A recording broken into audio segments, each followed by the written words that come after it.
to where you were a child. You say, oh, look, everything looks so much smaller than it did when I was a little kid. This playground looks tinier. Oh, the trees look different. But I have come up with myself a different way of measuring my progress through life. And that is the cost of my mistakes. It's something I think about quite a bit, actually.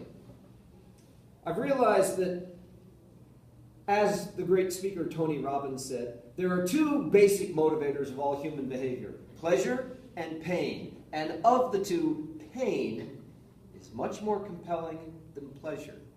We fear pain more than we want pleasure. And to me, there is no greater pain than losing money, than things that cost money. I can see some heads nodding. I think I have some people who can relate to this. So I remember when I was a kid, the first mistake I made that really cost money. I was a little kid with my brother, and we're playing, and we broke the glass door at my grandfather's house. You know, it was a door kind of like this. Broke it. Shh. I can still show you the scars from where my arms went through the door. And it cost me $30 to fix it. And when you're a little kid, like, oh, no. I thought, oh, this is terrible. I really felt the pain of not just the broken glass, but of the money that it was going to cost to fix this. And for the first time in my life, I had an understanding of the cost of things. But that was nothing. I grew. And then I came to the point in life that all men must come to, that important rite of passage. The first time you hurt Dad's car. Right? I think we've all been there. You know, you're driving and all of a sudden, BAM! Oh, no.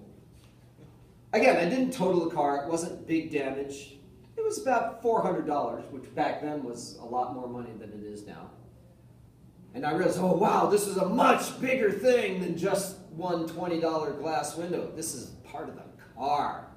And I could come up with the money eventually, but I couldn't come up with it soon.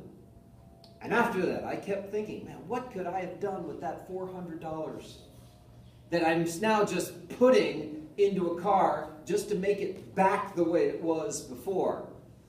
And I really felt that pain. And I also thought, wow, I've come a long way since I was a little kid.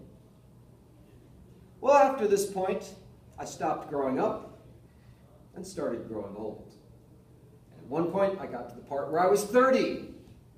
And now we have a whole different class of mistakes with a whole different cost. You have to fix part of the house. Home improvements. A pain someday all of you will know.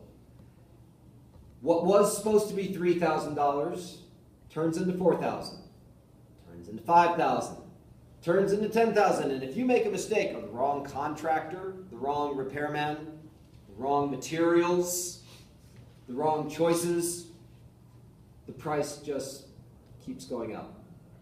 And that's when I realized, wow, my mistakes. I remember when $20 was a big mistake. I remember when $400 for the car was a big mistake. And now, this mistake, it's so much more. Boy, I've really gotten older. And I continued to grow old. Growing up was no longer the issue. You started growing old.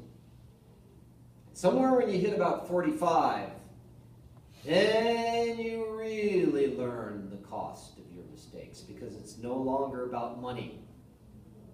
It's about life choices. You think of all the things that you could have done. Somewhere around 45, you realize, oh no, I did this job. If I'd done this other job, I would have made way more money. If I'd done this other job, I would have had way more opportunities. That's when you really start to learn the cost of your mistakes, because the cost of your mistakes are now not just something that happened once, but they're bad choices that go over the course of a life.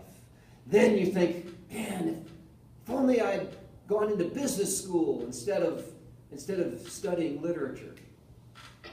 If only I hadn't married this awful person and had to get a divorce.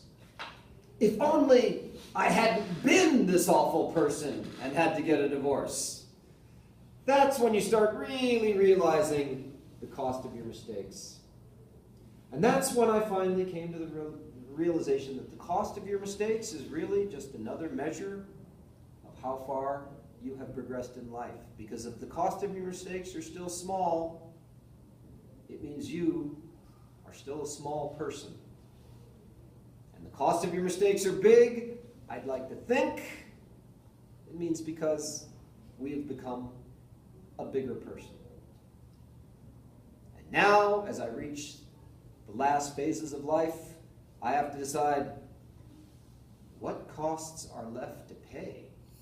What do I don't know yet? Then I'm about to find out what mistake am I going to make that I'm going to have to pay for. Well, when I know the answer to that one, I will let you know. And I hope what I teach you will help you to avoid the cost of your mistakes. Mr. Toastmaster.